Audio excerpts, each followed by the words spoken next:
de área ambulatoria, servicios centrales y recursos materiales del Hospital Clínico San Carlos.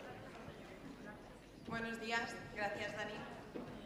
Bueno, gracias a todos los asistentes por acompañarnos hoy, que está siendo un éxito, la verdad. También quiero agradecer al comité organizador, a la Dirección de Enfermería por apoyar estos encuentros basados en la excelencia en cuidados. Y bueno, agradecer que tengo el privilegio de presentar esta mesa, que lleva por título De la evidencia a la práctica, realidades y desafíos en el Hospital Clínico San Carlos, compuesta por compañeros. Tengo el honor de representar a los indoor del Hospital Clínico y da comienzo con ella nuestra supervisora del área de docencia y formación continuada, María Montealegre.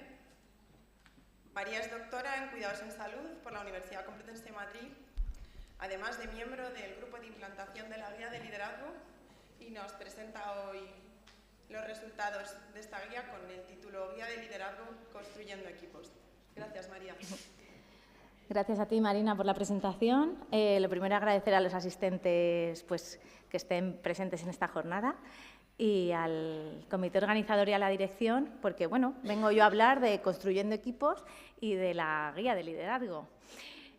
¿Por qué? Pues porque en 2023 apostamos por el cambio, por la gestión del cambio, y decidimos implantar la guía de desarrollo y mantenimiento del liderazgo de enfermería. Es una guía diferente al resto de guías que habíamos implantado hasta ahora en el centro, porque no está relacionada con la práctica asistencial, sino que está relacionada con los entornos laborales saludables. Otra cosa en la que difiere es que no lleva implícitos unos indicadores estándar, porque su ámbito de aplicación incluye la práctica clínica, la gestión, la formación, la investigación, incluyendo la política. ¿Cuál va a ser nuestro objetivo principal? Pues el liderazgo enfermero eficaz. ¿Esto qué significa? Pues hablamos de una enfermería participativa, efectiva, con una comunicación bidireccional. Este se traslada al liderazgo transformacional, donde el centro somos nosotros, las personas. La institución lo que pretende es aportarnos lo necesario para lograr estos cambios y lograr los objetivos que nosotros mismos nos marquemos. Podéis tener la errónea creencia de que liderar es controlar a las personas, pero desde este punto de vista nada más lejos que esto, sino que es inspirar y facilitar el camino hacia el objetivo que queremos lograr. ¿Cómo? Pues con motivación. Motivar es ponernos en movimiento, guiar el rumbo de ese movimiento a través del modelo de liderazgo enfermero que nosotros hemos elegido. Os he puesto ahí diferentes definiciones. Para mí es arte de hacer las cosas a través de la gente. Para mí es un conjunto de talentos que usa el individuo para movilizar a otras personas. Para mí es la capacidad de influir y de motivar a otros compañeros, pero que además ese talento y esa capacidad de influir no redunde a nivel individual, sino que el éxito sea colectivo y sea un éxito de la organización. La guía de liderazgo es una guía con 28 recomendaciones. Dentro de esas 28 recomendaciones hay subgrupos. Entonces, hay una serie de líneas que están dirigidas a las prácticas de liderazgo transformacional, que son 5. 8 que promocionan el apoyo institucional. 4 que desarrollan recursos personales. 4 de investigación sobre liderazgo. 4 sobre organizaciones. 1 de organización de acreditación y 2 de planes de formación. ¿Qué hemos hecho nosotros después de estudiar estas recomendaciones? Pues el plan de implantación de la guía. Para eso, lo primero que hicimos fue seleccionar al líder y a los responsables de implantación de la guía y diseñar ese plan de acción en base a las recomendaciones que iban en línea con los objetivos que nosotros queríamos lograr a nivel de institución para gestionar ese cambio. Identificamos facilitadores y barreras para la implantación, desarrollamos el proyecto definiendo indicadores para medir proceso, resultado y estructura. Posteriormente presentamos y difundimos en la institución la implantación de esta guía, consolidando una red de referentes, que ahora os explico, un plan de formación dirigido a liderazgo y proyectos de investigación. Después de esto, ¿ahora qué toca? Pues comunicar nuestras principales intervenciones y, sobre todo, empezar a comunicar resultados. Os voy a ir hablando de las intervenciones de forma cronológica y relacionándolas con las recomendaciones que hemos elegido, ¿vale? Relacionadas con el liderazgo transformacional para mantener y crear entornos de trabajo saludables, bueno, pues se ha implementado el desarrollo del cuadro de mando con accesos a indicadores de cuidados. ¿Esto qué significa? Que abrimos la comunicación, que compartimos conocimiento, que tenemos acceso a información para crear y para desarrollar puntos y áreas de mejora. Lo segundo que hicimos fue un análisis del clima laboral. Para ello utilizamos un cuestionario, la encuesta VES, sobre el compromiso laboral. El objetivo era evaluar el grado de compromiso individual del sujeto hacia la actividad que realiza, pero teniendo en cuenta un punto de vista o una percepción positiva del entorno laboral. Relacionado con 3 dimensiones, con el vigor, que principalmente es la energía o el esfuerzo que nosotros realizamos, la dedicación, que incluye el entusiasmo, o la absorción, que incluye el estar involucrados en el trabajo. Se lanzó esta encuesta a unas 1.600 profesionales, rellenaron la encuesta 445 entre enfermeros y técnicos en cuidados auxiliares. Y bueno, los resultados que obtuvimos, como podéis ver ahí en la tabla, están todos dentro del promedio de las puntuaciones normalizadas para el cuestionario. Sí que alguno de ellos se acerca al alto. Esto quiere decir que, o nos indica que los trabajadores tienen tendencia a trabajar con entusiasmo, que sí se sienten involucrados con el trabajo y que ven sentido al trabajo que realizan. Sí que cabe destacar que no hay una relación directa entre los años de experiencia laboral ni la unidad donde trabajan, con el grado de compromiso y de motivación para desempeñar su trabajo. Otra de las intervenciones que realizamos relacionadas con el apoyo a la institución fue la consolidación de la red de referentes. En este caso es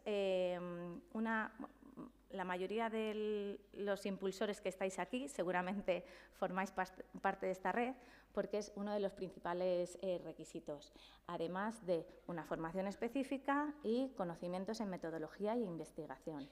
Hay referentes que representan a todas las unidades del hospital, incluyendo referente en cuidados, humanización, seguridad y higiene de mano. Otras intervenciones que se han realizado, reestructuración de la plantilla en diferentes fases a lo largo del año, participación en la toma de decisiones. ¿Esto qué significa? Que hemos creado grupos de trabajo, comisiones y subcomisiones, porque para nosotros vuestra percepción y vuestra opinión es importante. Se han realizado reconocimientos formales, reconocimientos a la excelencia en cuidados, reconocimientos como los que se van a llevar a cabo hoy, reconocimientos el Día de la Enfermería, programa de mentorización de supervisores de nueva incorporación, de supervisores de unidad, así como programa de acogida a profesionales de nueva incorporación y formación en liderazgo. Los programas de formación van alineados a la recomendación de proporcionar oportunidades para el desarrollo del liderazgo en las enfermeras. ¿Qué hemos hecho? Además de formación, pues aprovechar esa formación para poder ofertar convocatorias ajustadas a perfiles enfermeras de práctica avanzada. Formación en liderazgo, en innovación, en participación, en técnicas de comunicación, gestión de conflictos, habilidades sociales, gestión emocional y, por supuesto, y en el momento en el que estamos, de digitalización. Estos programas formativos tienen en cuenta las soft skills, que son las competencias y las cualidades que deben poseer el líder de una organización para que la organización alcance su máximo potencial. ¿Qué significa? Pues que son las actitudes que no son enseñables, que no es como aprender informática o como aprender un idioma, sino que son subjetivas, son cuantificables y van a preservar una gestión basada en valores. Por otro lado, con la red de referentes hemos realizado diferentes sesiones a lo largo del año, en concreto 5, que todas han tenido una metodología muy similar. En un principio, la primera sesión de referentes, nuestro objetivo principal era la difusión de la guía de liderazgo, pero bueno, a medida que hemos ido implantando esto, nos hemos dado cuenta que hay muchos más temas que se pueden implementar dentro del liderazgo. Como decía antes Daniel, nos hemos dado cuenta que es como un cemento para cohesionar diferentes situaciones del hospital. Y lo que hacíamos era avisar a los referentes del tema que queríamos tratar. Ellos lo preparaban previamente, bien con detectando riesgos, complicaciones, dificultades, y luego se hacía una sesión presencial que tenía una parte teórica, donde se repasaban conceptos, protocolos o procedimientos, y una parte práctica. En las partes prácticas, dependiendo del tema, si era prevención de caídas, contenciones físicas, plan de fragilidad, una de dos. O se elaboraban grupos de trabajo para promocionar dinámicas de grupo y que salieran ideas para solucionar problemas, o se hacían talleres de simulación, ¿vale? Tuvieron un gran éxito, una participación con una media de 38 miembros y, bueno, de esos grupos de trabajo luego salieron muchas ideas para implementar en diferentes unidades como áreas de mejora. Otra de las intervenciones fue en recursos personales, ¿vale? Desarrollar enfermeras líderes, desarrollan de forma continua sus recursos personales. Se ha elaborado, como ya sabéis, el marco referencial EPA y la subcomisión de desarrollo de enfermería de práctica avanzada, donde evalúan el desarrollo del desempeño profesional de las EPA dentro del hospital, implementan estrategias para la integración y liderazgo de las EPAs en los equipos, fomentan la formación, la especialización en áreas clave y aseguran que contribuyan significativamente a la mejora de los cuidados basados en la evidencia.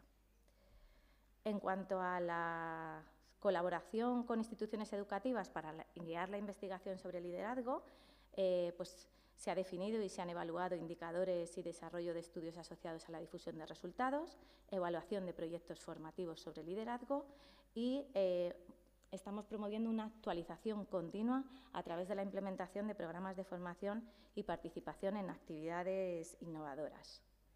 Por último, se han llevado a cabo unas sesiones llamadas encuentros, que corresponden a la recomendación de apoyo de la institución, donde nuestro objetivo principal es fortalecer la relación entre los profesionales y los supervisores de las unidades, identificando necesidades y fomentando la participación activa de los profesionales.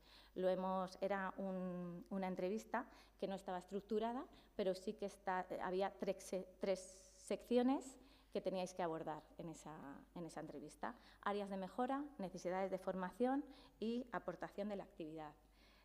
Según los resultados, son necesarias, o sea, los profesionales habéis demandado que son necesarias acciones de mejora en cuanto a relación con los miembros, recursos materiales, acciones formativas.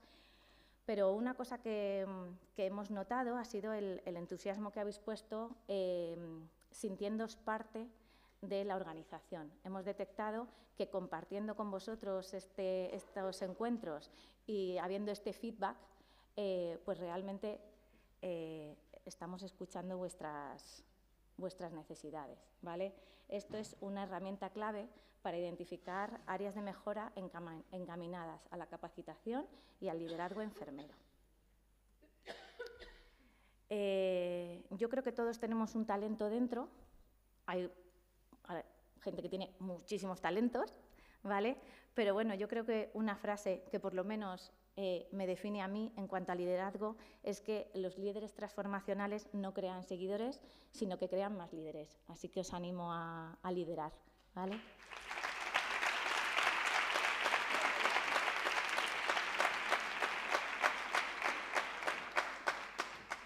Muchas gracias, María. Os animo a que recojáis vuestras preguntas y al final de las 4 intervenciones daremos paso a un turno de preguntas y debate. A continuación, contamos con la intervención de Dani Aguado, enfermero referente en el Hospital de Día Oncológico. Daniel es miembro del grupo de implantación de la guía que nos va a presentar y sus compañeros cuentan de él que se implica en todo lo que le proponen. Vamos, un 1 fijo en la quiniela.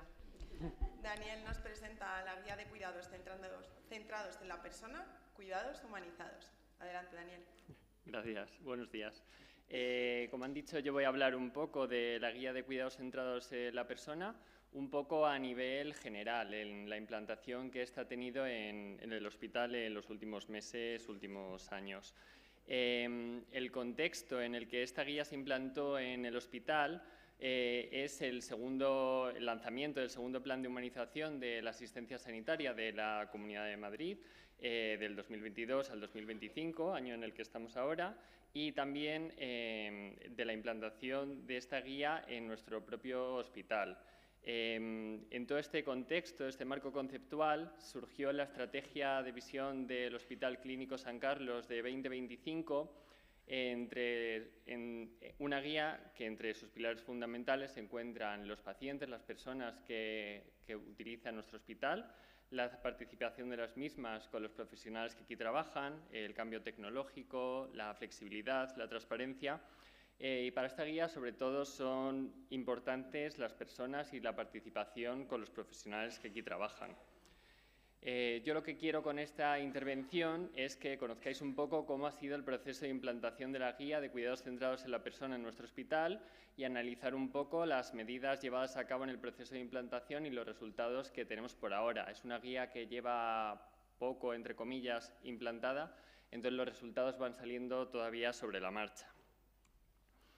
En primer lugar, también un poco cronológicamente, lo primero que se hizo fue definir el plan de acción por el Comité de Implantación de la Guía, identificando a los líderes, a los referentes en las unidades, también estableciendo las unidades piloto, que en este caso fueron las que aquí podéis ver abajo, de oncología, geriatría, neurociencias, nefro, cardio, pediatría y neonatos. En cada una de las unidades la guía tuvo un proceso de implantación un poco diferente que corresponde un poco a las individualidades que tiene cada una de las unidades.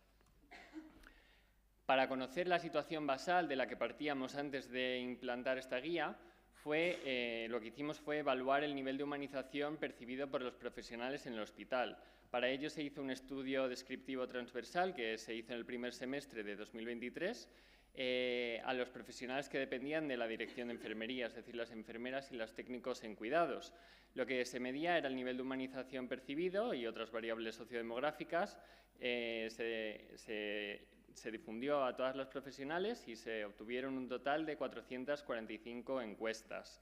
El nivel de humanización a nivel general, esto es una escala multidimensional y entonces mide diferentes aspectos, uno de ellos a nivel general, del nivel de humanización percibido fue bajo, con una media de unos 70 puntos en los técnicos en cuidados y unos 69 en enfermeras, considerándose baja la puntuación inferior o igual a 73, lo cual pues nos ayudó un poco a las intervenciones que íbamos a elaborar a partir de ahí y también nos va a servir como comparativa con el proceso futuro.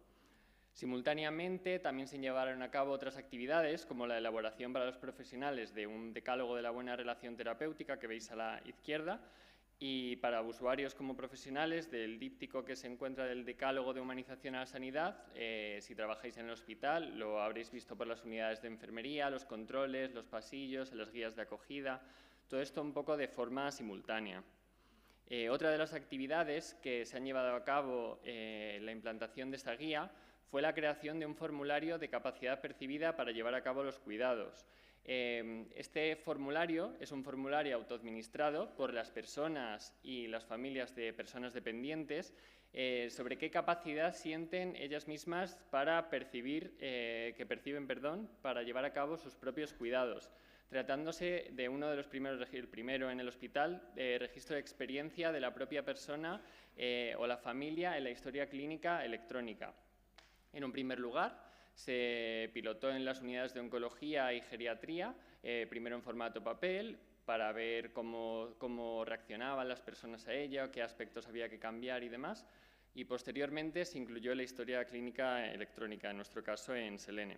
Se trata de un formulario, ahí lo veis un poco en pequeño, pero cuenta con 10 ítems que hablan de aspectos como si la persona se ve capaz de realizar su higiene corporal, higiene bucal, cuidar dispositivos, seguir a cabo las indicaciones del personal sanitario, tomar la medicación.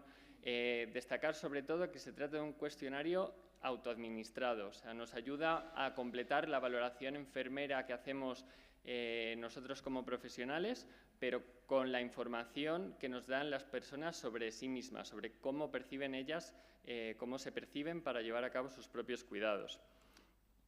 En este gráfico veis el resultado de un pilotaje que hubo en oncología a unas 196 personas, 200 más o menos, distribuido en rangos de edad, considerándose como población joven, las columnas que se encuentran en verde, adulta mayor, las que se encuentran en azul, que corresponderían un poco cada una de las partes a los ítems que tiene la encuesta, que este caso serían las respuestas positivas que dieron del formulario, en el que se puede apreciar cómo las personas, generalmente adultos y mayores, se ven con menor capacidad para llevar a cabo los cuidados, es decir, que se consideren más dependientes ellos a sí mismos. Como esta guía no tiene diccionario de indicadores, los que se definieron para evaluar cómo estaba siendo la implantación en el hospital fueron el número de guías de acogida entregadas, aquellas que habían sido, además de entregadas, informadas, el número de valoraciones que realizaban las enfermeras las primeras 24 horas de ingreso y el número de cuestionarios de capacidad, estos que enseñaba antes, realizados en las primeras 24 horas. Todo esto con el objetivo de mejorar la experiencia de los usuarios y aumentar su participación en la toma de decisiones. Estos indicadores son recogidos por el Servicio de Medicina Preventiva del hospital en observaciones que se realizan periódicamente en las unidades. Lo que vemos es una distribución bastante heterogénea. Desde que se implantó la guía, pues la tendencia ha sido ascendente en algunas unidades, pero en otras no ha sido ascendente, de hecho, lo contrario. En este caso serían las guías de acogida entregadas. Aquí tendríamos las que, además de entregadas, son informadas. Y este sería, por ejemplo, las valoraciones de enfermería al ingreso, que aquí sí que podemos afirmar que la tendencia pues, es bastante positiva, con un alto número de valoraciones registradas en las primeras 24 horas. En lo que a los cuestionarios de capacidad percibida para llevar a cabo los cuidados respecta, la evolución, por ejemplo, en la unidad de oncología, donde primero se pilotó, fue positiva al inicio y después tuvo una tendencia más descendente. Mientras que, por el contrario, en geriatría, donde se pilotó también, la tendencia fue más ascendente.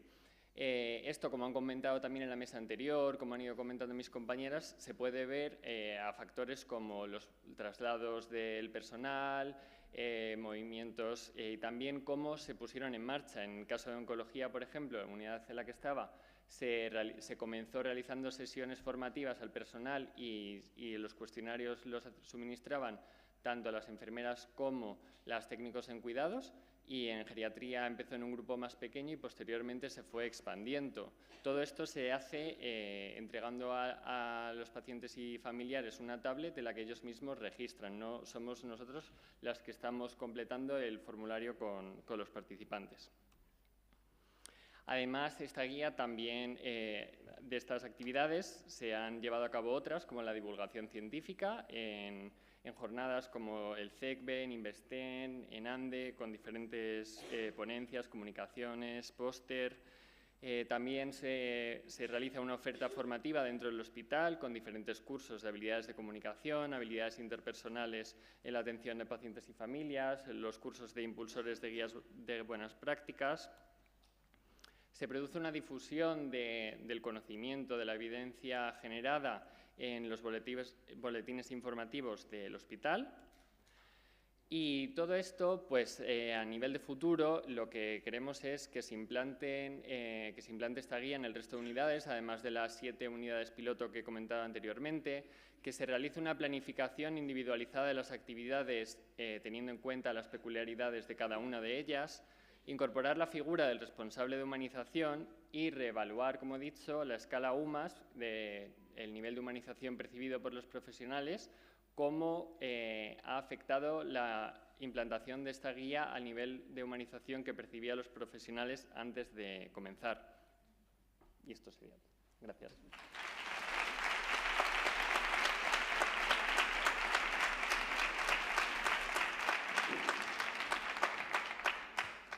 Muchas gracias a los dos por ajustaros perfectamente perfectamente al tiempo.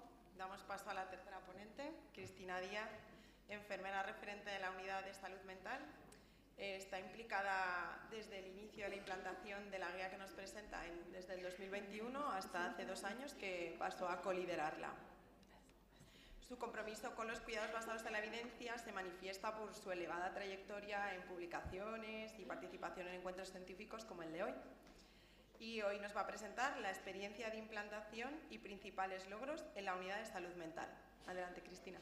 Pues nada, muchísimas gracias a la organización por contar conmigo, que es todo un honor y la verdad que hay una participación máxima que me alegra muchísimo. Y en segundo lugar, gracias Marina por presentarme, porque nos une la Universidad Complutense, que vienen muchos recuerdos.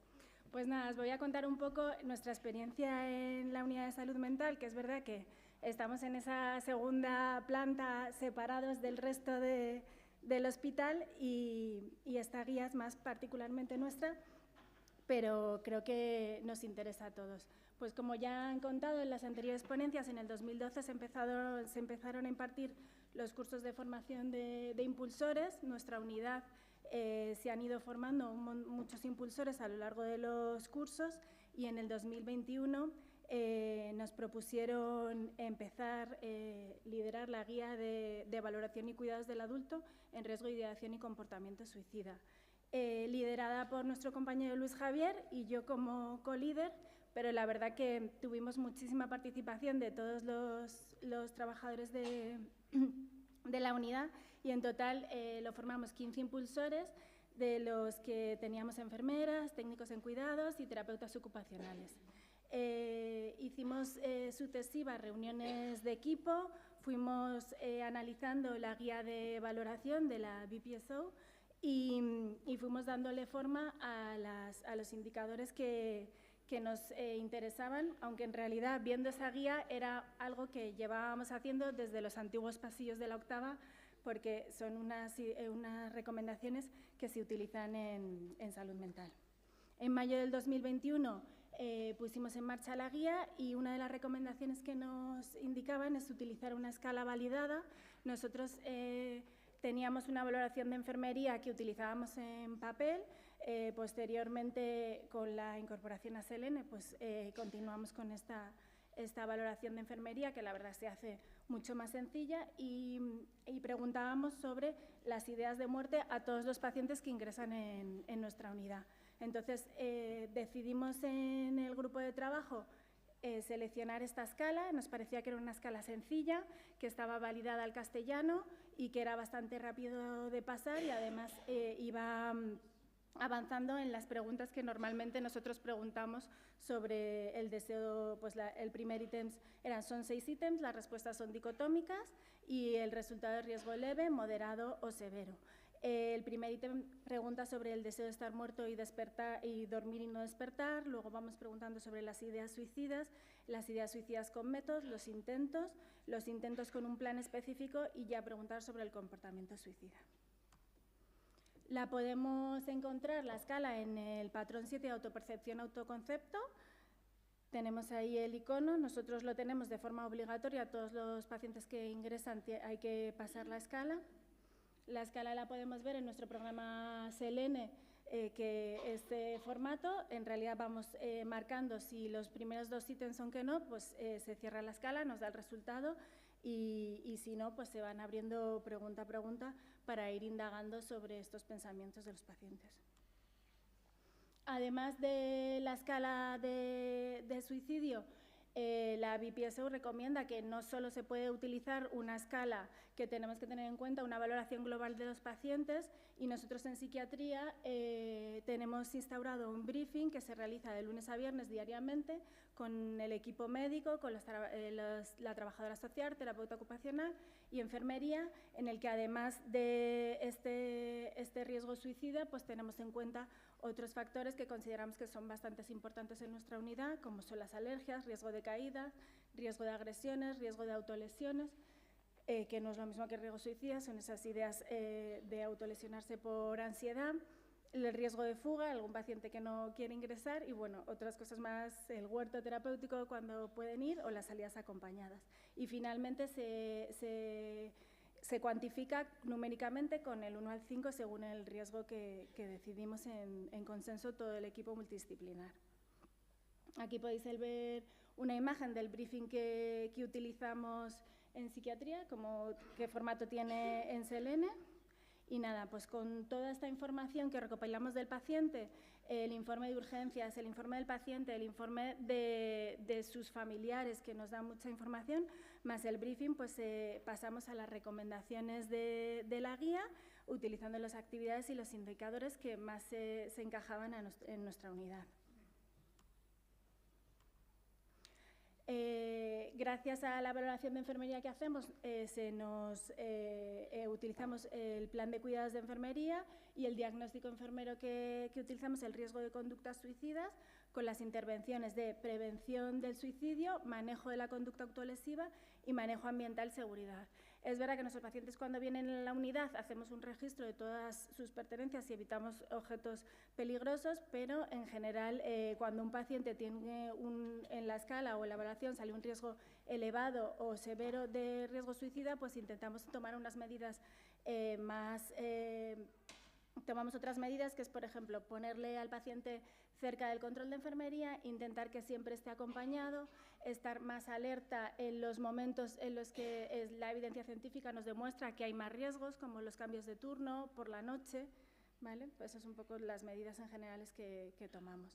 Y bueno, como hablaban además de que hacer las cosas, hay que transmitirlas y compartirlas, pues presentamos un estudio descriptivo en el último congreso de Investen, utilizando esta escala validada, sacando los datos del 1 de enero del 2024 al 30 de abril del 2024, utilizamos nuestra muestra de adultos y adolescentes y el programa informático de SPSS. La muestra que obtuvimos fue de 237 pacientes, de los cuales un 56 eran adolescentes, que es el 24%, y 181 eran adultos. La muestra de adultos de hombres era el 43,6 y de mujeres un 56,4.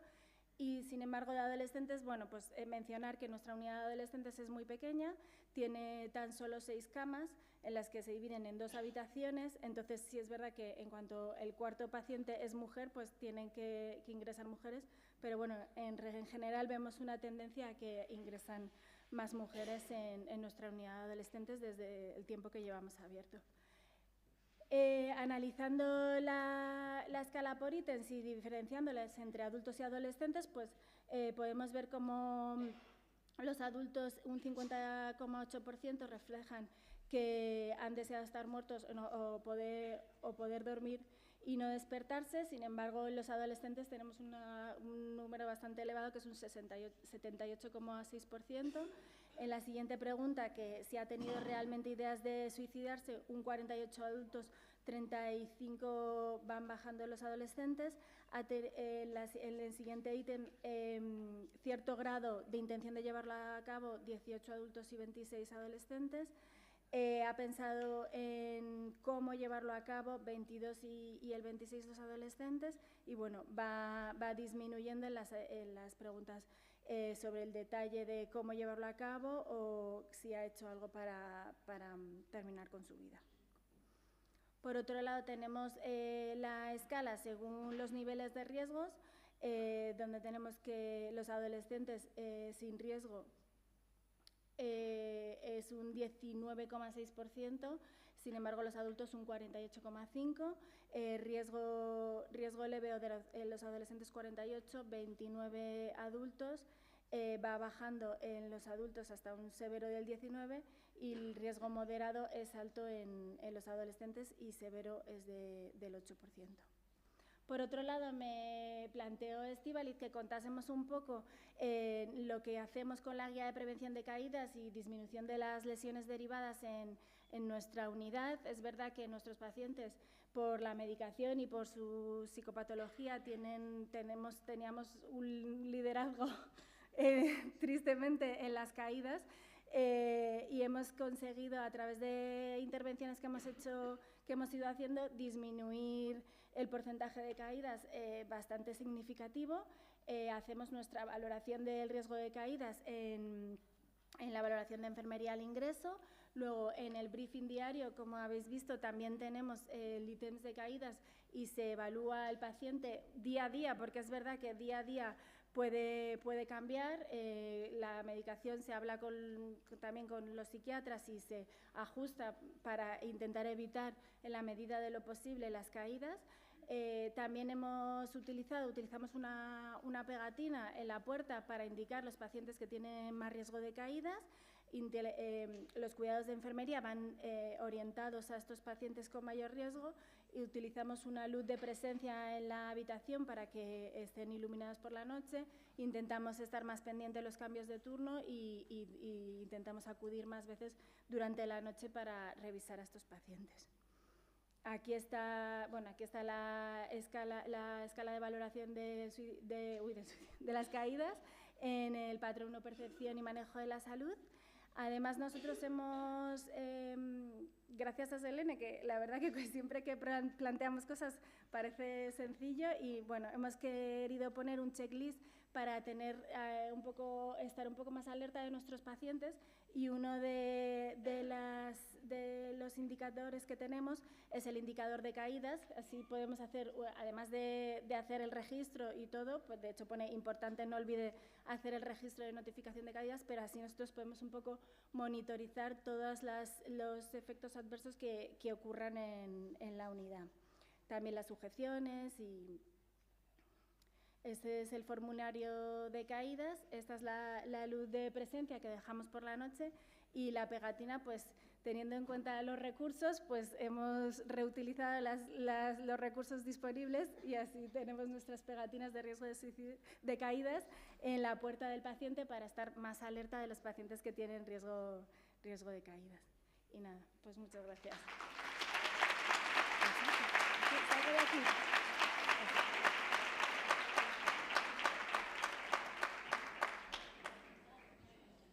Muchas gracias, Cristina. Por último, contamos con la participación de Estíbaliz Fernández, a mi izquierda, cuya implicación en el programa BPSIO comienza con la implantación de la guía del dolor como enfermera en el ámbito quirúrgico, ni más ni menos, en la CMA, desde el 2017. Posteriormente lideró como supervisora esta unidad, la URPA y la unidad del dolor. Y ahí, pues bueno, le animó a los profesionales y acercó la guía un poco más intensamente. Actualmente trabaja en la unidad de procesos como coliderando las guías, y ha podido conocer desde este punto de lleno el resto de las guías, y de esta forma está convencida que la única forma de llegar a la excelencia es a través del conocimiento. Muchas gracias, Estíbaliz. Adelante. Gracias, Marina, por la presentación. Si antes he dicho que estaba muy contenta de ver a tanto impulsor, el ver a tantos antiguos compañeros supervisores, todavía estoy más contenta de tenerlos aquí todos reunidos, y muchas gracias por el apoyo que siempre me dais en esta nueva faceta. Pues toca hablar del dolor. Hoy es el 10º aniversario de la implantación de la guía de valoración y manejo del dolor en el hospital, y parece que después de tanto tiempo pues no deberíamos ya estar hablando del dolor, pero queda mucho camino por recorrer, porque el dolor tiene un abordaje complejo, es un reto para todos los profesionales que trabajamos y también un reto para la sociedad, como demuestran los datos que voy a mostrar. Esto es una encuesta que publica el Ministerio de Sanidad en el 2021, es la encuesta europea de salud en España. Hace unas entrevistas a personas mayores de 15 años y les preguntan por temas relacionados con la salud. Preguntan por el dolor, pero también preguntan por los hábitos alimenticios, el ejercicio, el consumo de medicamentos. Y tenemos que seguir hablando del dolor porque los dolores lumbares y cervicales están dentro de los 5 problemas más frecuentes de problemas crónicos en nuestra sociedad. Los medicamentos para el dolor son los más consumidos. Un 46,6% de los encuestados dijo haber tenido dolor en las anteriores 4 semanas al día de la entrevista, y de esas personas que tenían dolor, a un 34% el dolor le supuso una limitación en su actividad diaria. Luego llega el Servicio Madrileño de Salud y publica anualmente este indicador, el de satisfacción con el tratamiento del dolor. Este indicador lo que mide es el porcentaje de pacientes que están hospitalizados, tienen dolor y están satisfechos o muy satisfechos con el tratamiento recibido. Es muy variable, entre el 80 y el 90%, tanto el hospital clínico como el resto de hospitales de tercer nivel. Despunta el clínico en el 2022 con un 91,11% de satisfacción. En el 2023 hay una bajada del porcentaje, pero también es una bajada del porcentaje del resto de hospitales de tercer nivel. Y estrategias, pues el dolor ha acompañado al hombre desde el principio de su historia, pero no es hasta el 2010 cuando en la Cumbre Internacional sobre el Dolor se hace la Declaración de Montreal, donde se dice que todo ser humano tiene que tener acceso, es un derecho fundamental, el acceso al tratamiento del dolor. En la última clasificación internacional de enfermedades aparece el dolor crónico primario ya como una enfermedad y no como un síntoma. Y la Comunidad de Madrid publica las estrategias de seguridad de atención al dolor con el objetivo de proporcionar una atención eficaz, de calidad y centrada en la persona. Y ya llegamos a nuestro hospital, llega el 2015, recién designados, y nos embarcamos en la implantación de la guía de valoración y manejo del dolor. Empezamos en 3 unidades, oncología, traumatología y neonatología. Luego se expande en el 2017 en URPA, que es cuando yo conozco la guía, en la URPA y la CMA, en pediatría, urgencias, geriatría y UCI. Y en el 2021 se implanta en el resto de unidades de hospitalización. Es una guía que está implantada en 26 centros BPSO de España. ¿Qué dice la guía? Las primeras recomendaciones hablan de la valoración. Dice que hay que detectar el dolor al inicio de los cuidados, antes, durante y después de un procedimiento, siempre que haya un cambio de situación clínica, que hay que, ante una detección positiva, hay que hacer un registro integral del dolor con una escala validada acorde a las características y las circunstancias del paciente y que hay que registrar ese dolor. Este indicador, valoraciones diarias del dolor, es un indicador establecido en el contrato programa del 2023 y mide el porcentaje de pacientes que tienen diariamente por lo menos una toma de dolor registrada. La tendencia es positiva, vamos ascendiendo, pero tenemos que seguir trabajando en eso. Este indicador, si es propio de la guía, hemos estado hablando de, por ejemplo, que la guía de liderazgo, la de cuidados centrados, no tiene diccionario de indicadores, pero la guía del dolor sí tiene su propio diccionario de indicadores, y este es uno de ellos. Valoraciones del dolor al inicio de los cuidados. Partíamos en el 2015 de un 71,40%. En el 2024 hemos alcanzado el 97,40%. Aquí es como una huella, ¿no?, de los acontecimientos que han ido pasando y que han repercutido mucho en todos los indicadores, no solo en el dolor, en todas las guías, como son el COVID. En 21 hubo un descenso del porcentaje, porque en el 2021 estábamos en la 5ª, 6ª, 7ª y siguientes olas. Y después, en noviembre del 22, el hospital se embarca también en la implantación de la historia clínica electrónica, el Selene.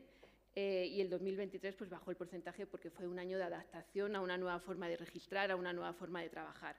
Pero yo creo que lo que a mí me gusta mucho de esta tabla es el 97,40% del 2024, que creo que hay que alabar mucho a todos nuestros profesionales que se han hecho con la herramienta y que trabajan y que registran, que es la base de un buen control, el registro. Intensidad numérica, pues a lo largo de la implantación hemos reducido las intensidades moderadas y severas y, en cambio, se han aumentado los pacientes que no tienen dolor o que tienen un dolor leve en su ingreso hospitalario.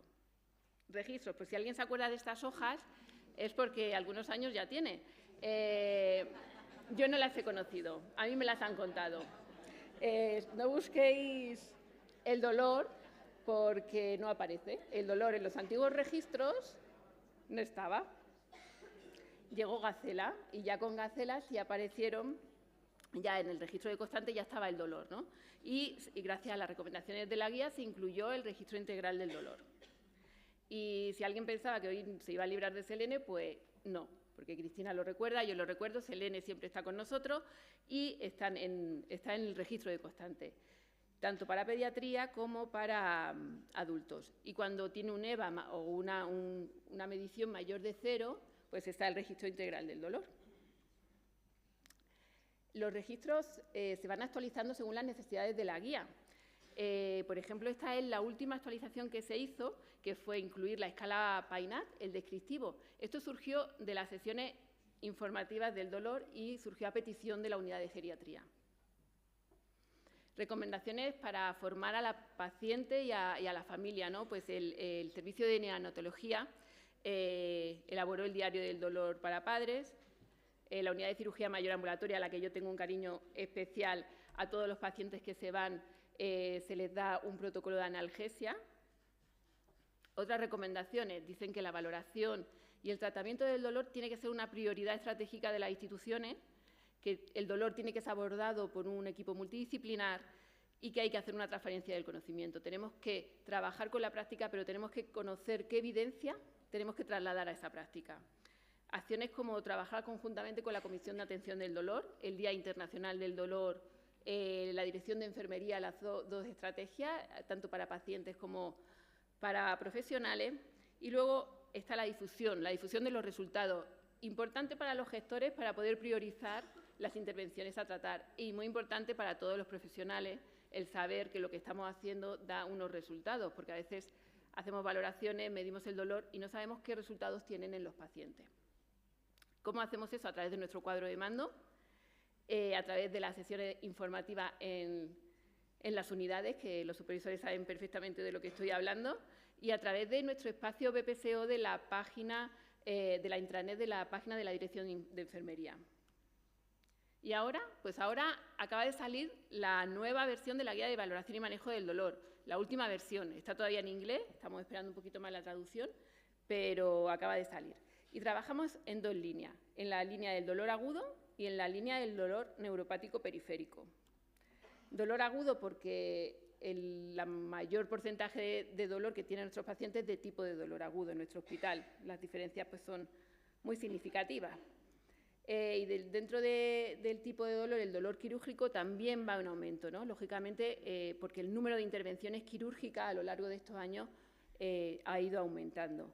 ¿Cómo trabajamos? Trabajamos en equipo, formando esa red de la que llevamos hablando. Hay red de hospitales BPCO, pues hay red de impulsores dentro de la unidad, de las unidades quirúrgicas. Estamos elaborando un protocolo de abordaje del dolor quirúrgico y lo importante es la elaboración, por supuesto, pero es la difusión entre todos. ¿Cómo lo hacemos? Pues lo hacemos a través de las sesiones de referentes de las que hablaba María, a través de las reuniones con las unidades, con los referentes y con todo el personal. Ayer, por ejemplo, tuve una reunión con la unidad de digestivo. Empezamos hablando de dolor y terminamos hablando de caídas. O sea, son muy enriquecedoras las sesiones. Y del dolor neuropático periférico es un dolor complejo tanto en su diagnóstico, en su tratamiento, y empezamos a utilizar el parche de capsaicina. Y fue una necesidad, esta surgió de una necesidad de los profesionales de estandarizar los cuidados en la aplicación del parche y en la monitorización de los pacientes. Cuando se tiene el apoyo de los supervisores, de la dirección, cuando se cuenta con un equipo multidisciplinar que también apoya, se tienen los recursos disponibles, que a veces es solo un poquito de tiempo y una sala de reuniones para juntarte, y sobre todo cuando existe la motivación de los profesionales, pequeñas acciones dan grandes resultados, tanto para los pacientes como para los propios profesionales. Las consultas de enfermería, sé que las leéis, pero yo quiero nombrarlas porque sé que están aquí las profesionales con las que he estado hablando, que son las enfermeras de cirugía general y torácica, las de patología mamaria, las enfermeras de neurología con las que me he reunido alguna vez, las de la unidad del dolor y las de la consulta de traumatología. Se formó un grupo formado por estas enfermeras, liderado por las enfermeras de cirugía general y torácica, elaboró el procedimiento y se ha desarrollado en Selene un registro, no solo para el momento de la aplicación, sino también para el seguimiento. 10 años de guía de valoración y manejo del dolor, en el que se han aumentado las valoraciones al inicio de los cuidados, se han reducido las intensidades moderadas y severas y han aumentado los pacientes que no tienen dolor. En cuanto a la satisfacción, la satisfacción del paciente es un término complejo porque no solo interviene el que reduzcamos la intensidad, interviene que se le haya atendido pronto, que haya podido participar en sus cuidados. Por eso tenemos que implicar al paciente, informar y educar, son claves para aumentar la satisfacción y para esto nos podemos agarrar de la guía de cuidados centrados en la persona y en la familia. La formación de los profesionales, no solo en el dolor, en habilidades para mantener una buena relación terapéutica, en liderazgo y sobre todo que el dolor es algo que implica a todos y todos estamos unidos y todos estamos muy concienciados contra el dolor y tenemos que trabajar en equipo. Seguimos trabajando, es la forma en la que yo siempre me despido de los impulsores cuando escribo esos correos, que de vez en cuando recibo un gracias, pero yo sé que alguien llega, ¿no? Entonces me quería despedir con la foto de las últimas ediciones del curso de impulsores y con un seguimos trabajando, porque estamos hablando del dolor y seguro que seguiremos hablando de él. Muchas gracias.